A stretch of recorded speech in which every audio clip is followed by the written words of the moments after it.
شهر رمضان الذي أنزل فيه القرآن. Assalamualaikum warahmatullahi wabarakatuh.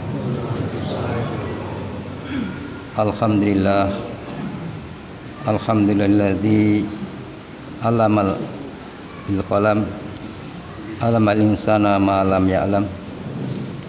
Asyhadu an la ilaha illallah wahdahu la syarikalah wa asyhadu anna Muhammadan abduhu wa rasuluhu la nabiyya ba'dah.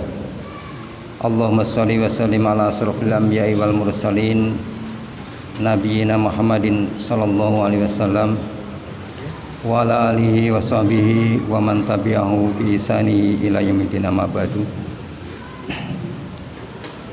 Qala Allah ta'ala fi kitabil karim, a'udzu billahi minasy syaithanir rajim. Bismillahirrahmanirrahim. Ya ayyuhalladzina amanu kutiba alaikumus syiyam kama kutiba alal ladzina min qablikum la'allakum tattaqun. Wa qala Rasulullah sallallahu alaihi wasallam,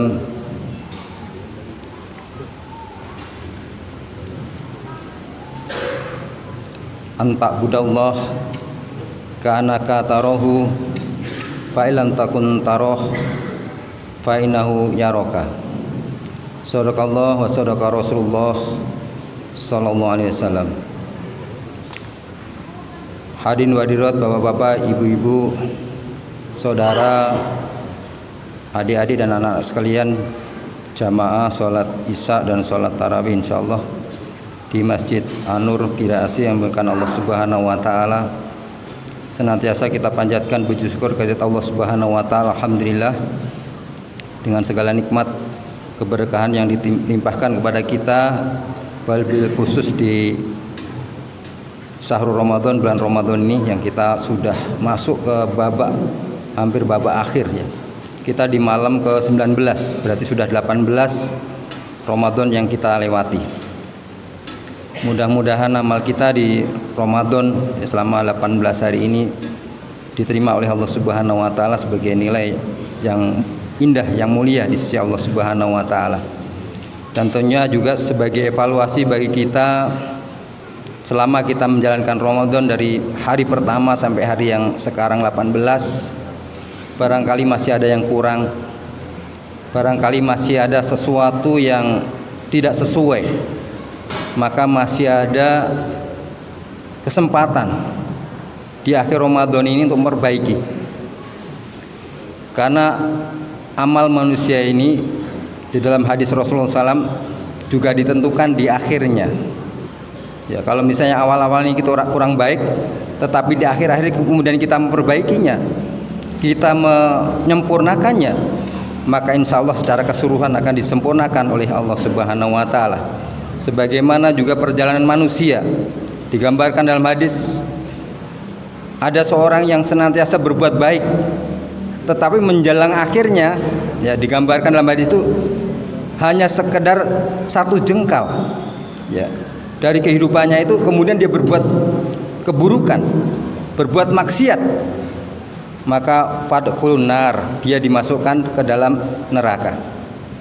Demikian juga ada orang yang kemudian melakukan kemaksiatan sepanjang hidupnya dan hanya sekedar jarak satu jengkal dalam kehidupannya ini menghadapi kematiannya ini, kemudian dia tobat dan kemudian dia berbuat baik, maka dalam hadis ini disebutkan fatkul jannah, maka dia masukkan ke dalam surganya Allah Subhanahu wa taala. Kan di akhir hidupnya dia memperbaiki kehidupannya, tobat kepada Allah Subhanahu wa taala.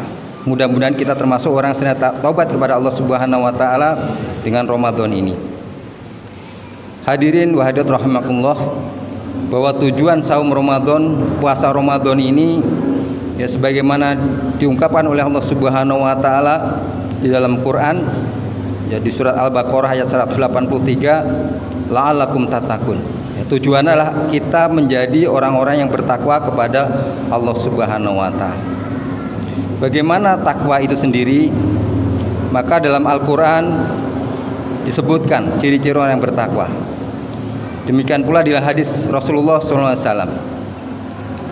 Berdasarkan pemahaman Al-Quran dan hadis Rasulullah SAW, maka seorang sahabat yaitu Ali bin Abi Thalib karramallahu wajhah radhiyallahu an, beliau menyatakan atau memberikan definisi dari pemahamannya dalam Al-Quran maupun Sunnah ini mengenai takwa itu sendiri. Maka beliau menyatakan at-taqwa al-khawfu minal jalil wal amalu bitanzil wal qanaatu bil qalil wa istidadu liyaumi rohil. Yaitu takwa itu adalah al-khawfu bil jalil, takut kepada Allah Subhanahu wa taala. Jadi unsur yang pertama adalah al-khawfu bil jalil, takut kepada Allah Subhanahu wa taala yang maha mulia. Kemudian yang kedua adalah wal amalu bitanzil, yaitu beramal berdasarkan yang diturunkan oleh Allah Subhanahu wa taala, yaitu Al-Qur'an dan juga sunnah Rasulullah sallallahu alaihi wasallam. Kemudian yang ketiga wal qanaatu bil qalil, yaitu senantiasa menerima, ridho terhadap pemberian meskipun sedikit, meskipun terasa sedikit yang diberikan oleh Allah Subhanahu wa taala. Dan yang keempat, yang terakhir adalah al-istidadu liyaumir rohil, yaitu orang senantiasa mempersiapkan yaumir rohil, yaitu hari perpindahan atau hari akhir, bahwa kita akan berpindah dari kehidupan dunia ini menuju kehidupan akhirat. Maka orang yang bertakwa senantiasa mempersiapkan untuk menuju hari akhir itu. Hadirin hadirat rahimakumullah, yang pertama takwa itu adalah al-khaufu minal jalil, yaitu takut kepada Allah Subhanahu wa taala. Maka saum Ramadan ini sesungguhnya juga merupakan amal yang senantiasa membuktikan bahwa apa yang kita lakukan ini semata-mata karena takut kepada Allah Subhanahu wa taala. Maka sesuatu yang tidak masuk akal kalau kita berpuasa untuk yang lainnya. Kita takut kepada manusia atas puasa kita. Sementara kalau kita ingin mendapatkan pandangan dari manusia, puasa ini nggak akan susah. Ya, bahkan kita nggak usah bercapek-capek atau nggak usah berlapar-lapar, nggak usah berhaus-haus kalau untuk dilihat oleh orang lain. Ya, kita makan di dalam rumah, ya keluar lagi, ya orang nggak menyangka, atau orang menyangkanya kita tetap berpuasa.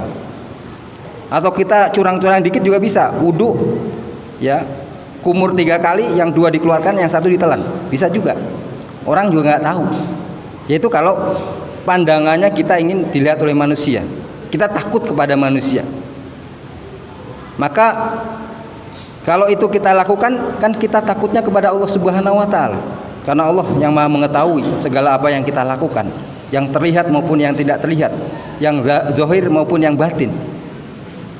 Maka sebagaimana dalam sebuah kisah di mana khilafah Umar bin Khattab pada suatu malam hari berkeliling ya di perkampungannya, melihat masyarakatnya atau penduduknya.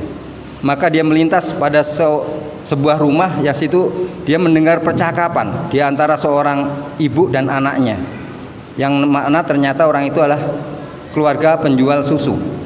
Maka dialog itu didengar oleh Umar bin Khattab. Yang pertama, ibunya menyatakan, bagaimana hasil susu yang didapatkan untuk dijual besok, wahai anakku? Maka anaknya itu menyatakan 1 bejana kurang.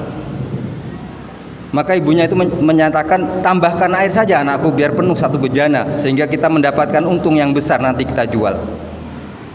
Maka anaknya menyatakan, bukankah Khalifah Umar bin Khattab melarang akan hal ini? Maka ibunya menyatakan, Khalifah Umar nggak melihat apa yang kita lakukan. Padahal Umar ada di luar mendengar perkataan itu. Baik ibu, seandainya Umar tidak mendengar, seandainya Umar tidak mengetahui bagaimana Tuhannya Umar, bagaimana Allah Subhanahu wa taala yang Maha mengetahui segala sesuatu, maka jelek ibu ini dan juga termasuk Umar yang di luar itu kaget dengan pernyataan seorang putri yang luar biasa nilai dekatnya dengan Allah Subhanahu wa taala. Maka tidak memperpanjang lebar dalam permasalahan itu, paginya Umar bin Khattab mengajak anaknya untuk melamar putri seorang ibu itu, dan konon kisahnya dari pernikahan itu menghasilkan keturunan, yaitu khalifah juga yang luar biasa, yang bijaksana, yang soleh, yaitu Umar bin Abdul Aziz. Hasil dari kesolehan dari orang yang bertakwa, menghasilkan keturunan orang yang bertakwa juga. Inilah yang sesungguhnya saum ini mengharapkan kita untuk menjadi orang-orang yang senantiasa takut hanya kepada Allah Subhanahu wa taala. Sehingga kita senantiasa berbuat ihsan.